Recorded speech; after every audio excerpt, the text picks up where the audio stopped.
জনাইছো আপোনালোকেও যদি এডিআৰই 3.0 বা আসাম পুলিচৰ বাবে প্ৰিপাৰেচন কৰি আছে তেনেহলে মই আজি আপোনালোকৰ বাবে মেথছৰ মোষ্ট ইম্পৰ্টেন্ট ভিডিও এটা লৈ আনিছো প্ৰিভিয়াস ইয়াৰ কোৱেশ্চন যিবোৰ গোটেইবোৰ কোৱেশ্চন PYQ কোৱেশ্চন হয় বুজিছেনে গোটেইবোৰ প্ৰিভিয়াস ইয়াৰ কোৱেশ্চন হয় আৰু ইম্পৰ্টেন্ট কোৱেশ্চন হয় এক্সামত আহা বুজি পাইছে আপোনালোকে ডিসেম্বৰত আমাৰ নতুনকৈ এপ্লাই হ'ব এডিআৰই 3.0 আৰু আসাম পুলিচৰ আপোনালোকে এতিয়াৰ পৰা প্ৰিপাৰেচন কৰি থাকক ইয়াতে এক নম্বৰ কোৱেশ্চনটো কি খুদিছে গাইস এবাৰ চাই লব 24খন টিকেটৰ মূল্য 768 টকা হয় তেন্তে 32খন টিকেটৰ দাম কিমান ইয়াতে ম হ'ব লাগিছিল বুজিছে ইয়াতে কৈছে যে যদি 24খন টিকেটৰ দাম 768 টকা হয় তেনেহলে 32খন টিকেটৰ দাম কিমান হ'ব সেইটো আমি উলাব লাগে একদম ইজি চাওক 24খন এক সেকেন্ডত মই ইয়াৰ এনসাৰ কৰি দিম আপোনালোকক চিন্তা কৰিব নালাগে আপোনালোকে মেন হৈছে টাইমটো ইয়াতে চাব আপোনালোকে যে 24খন টিকেটৰ দাম কিমান বুলি কৈছে 24খন টিকেটৰ দাম 768 বুলি কৈছে ইয়ালৈকে বুজি পাইছে 24খন টিকেটৰ দাম আমাক কি বুলি কৈছে 768 তেনেহলে আমি উলাব লাগে কিমান 32খন আপোনালোকে খালি 32 টো তাৰ লগত ইপানে পূৰণ কৰি দিব বাস ইমানে ইয়াৰ বুজি পাইছে এতিয়া আমি চাব 24 কাটিলে 8 3 গুণ 24 আৰু 8 4 গুণ 32 ইয়াতে আমি কি কৰিলো যে সৰুকৈ কৰি ললো 24ক আমি 8 ৰে কাটিছো 3 বাৰ 32ক 8 ৰে কাটিলো 4 বাৰ গল এতিয়া আমি 3 ৰে ওপৰটো কাটা খাই নেকি চাম 3 1 2 গুণ 6 1 থাকিলে 3 ইয়াতে হ'ব গাইস চাব 3 ৰে আমি কাটি দিম 3 2 গুণ 6 থাকিলে কিমান 1 হেতু 16 হৈ গল 3 ইয়াত 3 5 গুণ 15 16 হৈ গল যেহেতু 3 5 গুণ 15 আৰু থাকি গল কিমান 1 হেতু 18 হৈ গল 3 6 গুণ 18 মানে 256 হৈছে এতিয়া 256 লগত হে ওপৰত এপিনে 4 এটা পূৰণ হৈ আছিল গতিকে 4 6 গুণ 24 4 ইয়াতে চাব আমি 4 6 গুণ 24 মানে এইকেটা আপোনালোকে পূৰণ কৰি চাব আৰু আপোনালোকে ইয়াতে যেহেতু লাষ্টত 4 ওলাইছে আমাৰ এটা অপচনতে 4 আছে লাষ্টত গতিকে এক নম্বৰ অপচনটো ৰাইট হৈ যাব আৰু আপোনালোকে এনেকুৱাকে কৰিব এক্সামত টাইম বাচি যাব বুজিছে একদম ইজিকৈ বুজাই দিছো আপোনালোকে পূৰণটো কৰি চাব পাৰে বা মই ডাইৰেক্ট কৰিলো যে 4 6 গুণ 24 লাষ্টতটো 4 থাকিব গতিকে 4 এটা অপচনতে আছে তিনটা অপচন নাই গতিকে এক নম্বৰ এনসাৰটো ৰাইট হৈ যাব এক নম্বৰ অপচনটো 2 নম্বৰ কোৱেশ্চনটো লৈছো গাইস 2 নম্বৰ কোৱেশ্চনটো প্ৰিভিয়াস ইয়াৰত আহিছিল 2025 চনত এসএসসি জিডিত বুজি পাইছে একদম ইজি আহিছিল 3000 টকাৰ মূলধনত বছৰে 4% হাৰত 3 বছৰৰ সাধাৰণ সুদ কিমান হ'ব সাধাৰণ সুদ উৰাব হলে মই আগতে নিয়ম মতে কৰাই দিছো বা আপোনালোকক মই বেসিক ওয়াইছত কৰাইছিলো হেইবোৰ আপোনালোকে চাইছে নিশ্চয় এইটো বাকি আপোনালোকে হেইবোৰ নাচালো এই কোৱেশ্চনটো চাব আৰু এনেকুৱাকৈ কৰিব একদম ইজি চাওক ইয়াতে কৈছে যে 3000 টকা মূলধন কিমান আছিল 3000 টকা আৰু বছৰত কিমান পাৰ্সেন্ট 4% গতিকে কিমান বছৰৰ উলাব দিছে 3 বছৰৰ চাওক এবছৰত যদি 4% হয় তেনে হলে 3 বছৰত 4 4 3টা হলে কিমান পাৰ্সেন্ট হৈ যাব টোটাল সুদ হৈ যাব 12% মানে 3000 টকাৰ 12% উলাই দিলে হল 3000 টকাৰ আমি 12% উলাই দিলে হল গতিকে আপোনালোকক মই পাৰ্সেন্টেজৰ 10%ৰ মানটো উলোৱা শিকাইছিল আৰু 1%ৰ মানটো উলোৱা শিকাইছো চাওক আমি উলাব লাগে 12%ৰ মান গতিকে যিকোনো সংখ্যাৰ 10% উলাব হলে এটা ঘৰৰ আগত দশমিক বহাই দিব হেতু হৈ যাব আমাৰ 10%ৰ মান চাক 3000 টকাৰ আমি প্ৰথমতে 10%ৰ মান উলালে এটা ঘৰৰ আগত দশমিক বহাই দিলে আমাৰ 300 টকা হৈ যাব এটো হৈছে 10%ৰ মান আকো লাগে আমাক 2%ৰ মান এতিয়া আমি শিকাইছিলো যে 1%ৰ মান কেনেকুৱা উলাই যিকোনো সংখ্যাৰ চাব এতিয়া আমি যেহেতু 10%ৰ মান উলাই ললো এতিয়া আমি 2%ৰ মান উলাব লাগে যেটো 12%ৰ মান উলাব লাগিছিল আমি এতিয়া চাব 1%ৰ যিকোনো সংখ্যাৰ 1%ৰ মান উলাব হলে দুটা ঘৰৰ আগত দশমিক বহাই দিব মানে 1%ৰ মান 30 হৈ গল কিমান হৈ গল 30 হৈ গল যদি 1%ৰ মান 30 তেনে হলে আৰু 1%ৰ মান 30 হ'ব তেনে হলে আমাৰ 360 টকা হৈ যাব কিমান হৈ যাব 360 টকা বাস আমাৰ সাধাৰণ সুদ কিমান হ'ব 3060 অপচন নম্বৰ 3 টো হৈ যাব ৰাইট এনসাৰ একদম ধুনিয়াকৈ শিকাই দিছো আৰু গাইস এটা কথা ক'ব বিচাৰছো আপোনালোকে এডিআৰই 3.0 বা আসাম পুলিচত আপোনালোকে কোৱালিফাই কৰিব পাৰে খালি জিকে তো আপোনালোকে নোৱাৰে তাৰ কাৰণে কোৱালিফাই নহয় বা জিকে আৰু ম্যাথছ দুটাই সাবজেক্ট ইম্পৰ্টেন্ট বাকি ৰিজনিং ইংলিশ আৰু সহজে থাকে খালি জিকে আৰু যদি আপোনালোকে ম্যাথছ তো পাৰে তেতিয়া হলে কোৱালিফাই কৰিব পাৰিব জিকেত 70-80 টা মান কোৱেশ্চন আহে এডিআৰই কাৰেন্ট এফেয়াৰ্স আৰু জিকে মিলাই বুজি পাইছে যোনে জিকে কৰিব পাৰিছে তেওঁলোকে নিশ্চয় কোৱালিফাই কৰিব পাৰিছে কাৰণ জিকে এটা এনেকা টপিক যে কৰো পৰা কমন পৰিব নোৱাৰে যদি আপোনালোকক জিকে লাগে তেনে হলে মই আসাম পুলিচ আৰু এডিআৰইৰ বাবে স্পেশালি বনাইছো প্ৰিভিয়াস ইয়াৰ কোৱেশ্চন লগাই দিছো আৰু যেনেকুৱা ধৰণৰ কুৱেশ্যন আহে তাৰ ওপৰত ডিপেণ্ড কৰি মই PDF বনাইছোঁ 1000 মান কুৱেশ্যনৰ ভিতৰত ইম্পৰ্টেণ্ট কুৱেশ্যন আছে আপোনালোকে পাৰিলে লৈ ল'ব অনলি 75 rupees ৰাখিছোঁ 50% অফত আৰু এক্সামৰ সময়ত হ'লে আপোনালোকে 150 দিব লাগিব GK অনলি GK 75 টকা ৰাখিছোঁ আপোনালোকক যদি লাগে তেনেহ'লে 6002715182 এইটো হৈছে মোৰ হোৱাটছআপ নাম্বাৰ ফোন নকৰিব অনলি মেছেজ কৰিব 6002715182 যদি আপোনালোকে জিকেটো এতিয়াৰ পৰাই পঢ়ি থাকে তেতিয়াহ'লে আপোনালোকে বহুত জিকে কমপ্লিট কৰি ল'ব পাৰিব যদি আপোনালোকে 5খনমান কিতাপৰ পৰা জিকে কমপ্লিট পঢ়ি ল'ব পাৰে তেনেহ'লে আপোনালোকে নিশ্চয় এডিআৰইত কোৱালিফাই কৰিব পাৰিব বা আসাম পুলিচত জিকেটো ইম্পৰ্টেণ্ট আৰু মেথছৰ PDF বনাই আছোঁ এতিয়ালৈকে হোৱা নাই যদি মেথছৰ PDF হয় তেতিয়াহ'লে আপোনালোকক মই মেথছৰ PDFবোৰ দি দিম আপোনালোকে জিকেটো এতিয়াৰ পৰাই পঢ়া ষ্টাৰ্ট কৰি দিয়ক আৰু আপোনালোকে এক্সামলৈ ৰৈ নাথাকিব আৰু ডিচেম্বৰত এপ্লাই হ'বই মাৰ্চ মানত আকৌ এক্সাম হৈ যাব আমাৰ তাৰ বাবে আপোনালোকে এতিয়াৰ পৰাই পঢ়ি থাকক জিকেটো ল'ব হ'লে মেছেজ কৰি দিব অনলি 75 এক্সামৰ সময়ত বহুতে মেছেজ কৰে তেতিয়াও মই দামটো ডিছকাউণ্ট নিদিওঁ ইয়াতে 3 নম্বৰ কুৱেশ্যনটো সুধিব চাব ইয়াতে এজন ব্যক্তি 24 ছেকেণ্ডত 200 মিটাৰ দৌৰে এজন ব্যক্তি 24 ছেকেণ্ডত কিমান মিটাৰ দৌৰে 200 মিটাৰ দূৰত্ব দি দিছে টাইম দি দিছে তেন্তে দ্ৰুতি হ'ব মানে স্পীড ইকুৱেল ওলাব লাগে স্পীড আমি সময় দ্ৰুতি আৰু দূৰত্বৰ কৰাইছোঁ ধুনীয়াকৈ আগৰ ভিডিঅ'ত আপোনালোকে চাই ল'ব পাৰে এইটো প্ৰিভিয়াছ ইয়াৰত আহিছিলে 2025 বৰ্ষত MTSত বুজিছে আৰু GD আৰু MTSৰ পৰা বেছি কুৱেশ্যন আসাম গভৰ্ণমেণ্টে উঠাই মেথছৰ ডাইৰেক্ট উঠাই দিয়ে আৰু ৰিজনিঙতো এতিয়া চাওক আপোনালোকে এজন ব্যক্তিয়ে 24 ছেকেণ্ডত 200 মিটাৰ দৌৰে তেন্তে দ্ৰুতি হ'ব স্পীডটো ওলাব লাগে আমি স্পীড ইকুৱেল টু কি আছিলে সূত্ৰটো স্পীড ইকুৱেল টু d/t আছিলে বুজি পাইছেনে d/t আছিলে এতিয়া চাব ইয়াতে আকৌ এটা কথা মন কৰিব ইয়াতে ছেকেণ্ড দিছে ইয়াতে মিটাৰ দিছে এককটো হৈ যাব মিটাৰ বাই ছেকেণ্ড হৈ যাব আৰু মানে মিটাৰ পাৰ ছেকেণ্ড হৈ যাব আৰু ইয়াতে অপশ্যনত কিলোমিটাৰত দিয়া আছে মানে এনসাৰটো আমাৰ কিলোমিটাৰত ওলাব লাগিব হেটো মনত ৰাখিব দিয়া আছে ছেকেণ্ড আৰু মিটাৰ গতিকে মিটাৰ পাৰ ছেকেণ্ড হৈ যাব আৰু এনসাৰটো আমি কিলোমিটাৰত ওলাব লাগে যেহেতু অপশ্যনত কিলোমিটাৰত আছে চাওক ইয়াতে ডি মানে ডিষ্টেন্স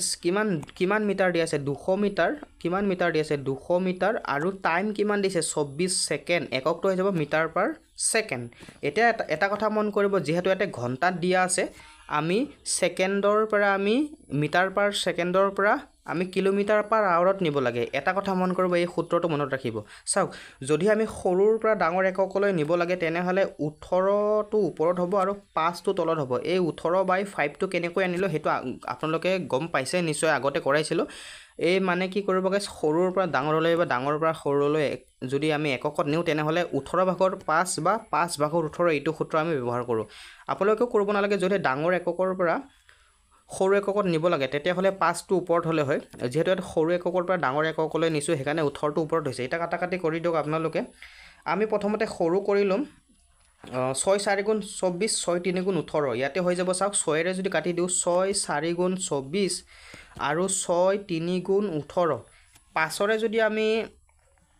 4ৰেও কাটিব পাৰো আমি 20ক 200ক আমি 50 বাৰ গৈ আছে 4 5 গুণ 20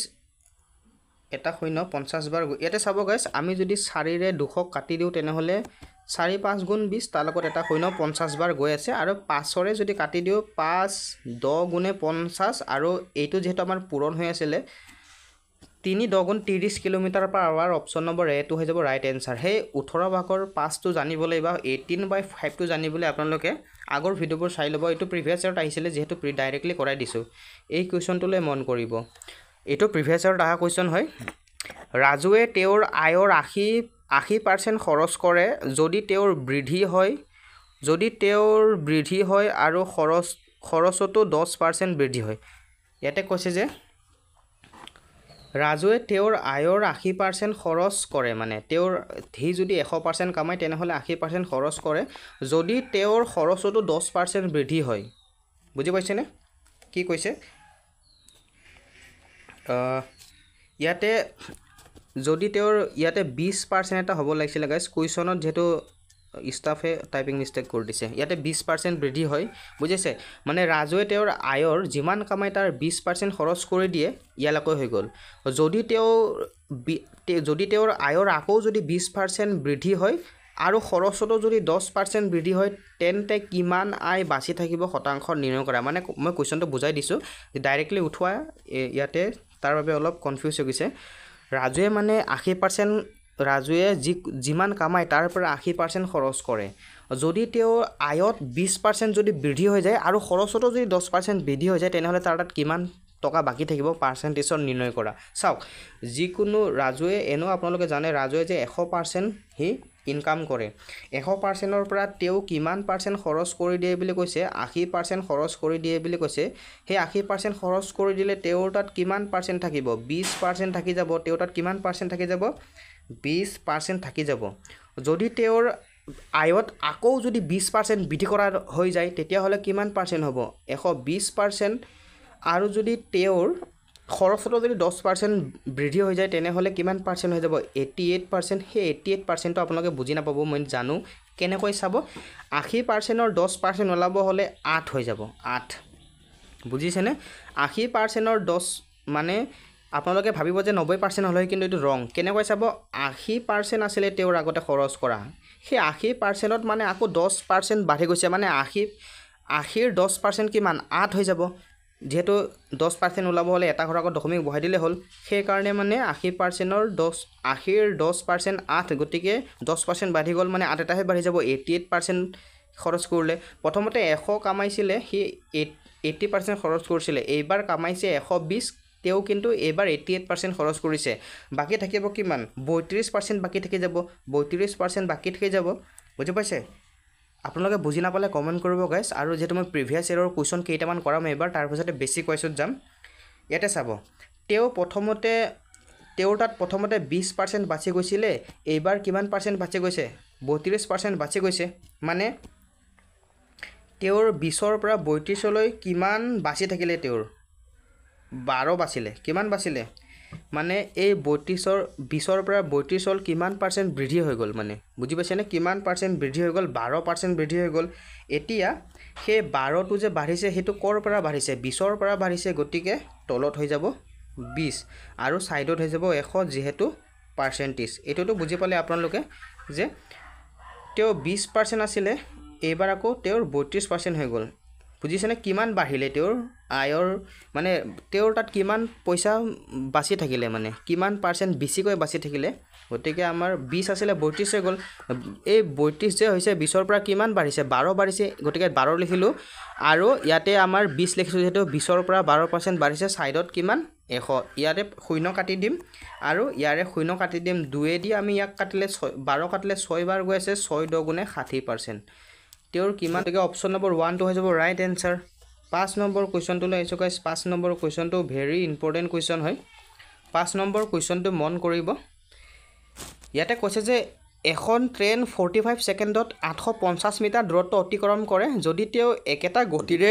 গৈ থাকে 1 ঘণ্টাত কিমান দূৰত্ব অতিক্ৰম কৰিব দিয়া আছে সেকেন্ডত আৰু মিটাৰত মিটাৰ পাৰ সেকেন্ড হৈ যাব আৰু উলাব লাগে ঘণ্টাত 18 ভাগৰ 5 টো আপোনালোকে বা 18/5 টো লৈ লব আপোনালোকে চাওক স্পিড উলাব লাগে প্ৰথমতে যে 1 সেকেন্ডত কিমান মিটাৰ গৈ আছে বুজিছে নে স্পিড উলাই লব লাগে আমি বেসিক্যালি দূৰত্ব উলাব দিছে ইয়াতে গতিকে দূৰত্ব উলাবলৈ আমি স্পিডটো উলাই লব লাগিব 1 সেকেন্ডত কিমান মিটাৰ গৈছে গতিকে বেসিকত আপোনালোকে কৰিব হলে প্ৰথমতে স্পিডটো উলাই লব লাগিব তাৰপিছত দূৰত্বটো উলাই দিলে হ'ল বাস ইয়াতে চাব স্পিড ইকুৱেল টু কিমান দিছে d/t এটো সূত্ৰ জানে ডিসটেন্স বাই টাইম গতিকে ইয়াতে আমি যদি কৰো তেনে হলে দূৰত্ব কিমান দিছে 850 মিটাৰ আৰু তলত দিছে কিমান 45 এটো হৈছে টাইম 45 সেকেন্ডত 850 মিটাৰ যায় গতিকে এককটো হৈ যাব মিটাৰ পাৰ সেকেন্ড এতিয়া চাব আমি যেহেতু ঘণ্টাত উলাব লাগে সৰুৰ পৰা ডাঙৰ এককলৈ নিব লাগে সৰুৰ পৰা ডাঙৰ এককলৈ নিব হলে 18/5 হৈ যাব গতিকে আতি আপোনালোকে দূৰত্ব আকৌ এবাৰ উলাব নালাগে আৰু যদি আপোনালোকে এইটো সূত্ৰ ব্যৱহাৰ কৰে নহলে আপোনালোকে ইয়াৰ পৰা কাটাকাটি কৰি আপোনালোকে 1 সেকেন্ডত কিমান মিটাৰ গৈছে সেইটো উলাই দিলে হয় 60 মিনিটৰ লগত পূৰণ কৰি দিলে হয় বাস উলাই গলে হয় আনসাৰ গতিকে যদি আপোনালোকে 18/5 টো লৈ ইয়াতে একেলগে আনসাৰ উলাই যাব আৰু আপোনালোকৰ এককো উলাই যাব একেলগে হৈ যাব মানে এটা সব কাটাকাটি কৰি দিওক প্ৰথমতে 5 ৰে কাটিলে আমাৰ ইয়াতে আমি 9 ৰে কাটিম 9 5 গুণ 45 প্ৰথমতে 9 ৰে কাটি দিম 9 5 গুণ 45 আৰু 9 2 গুণ 18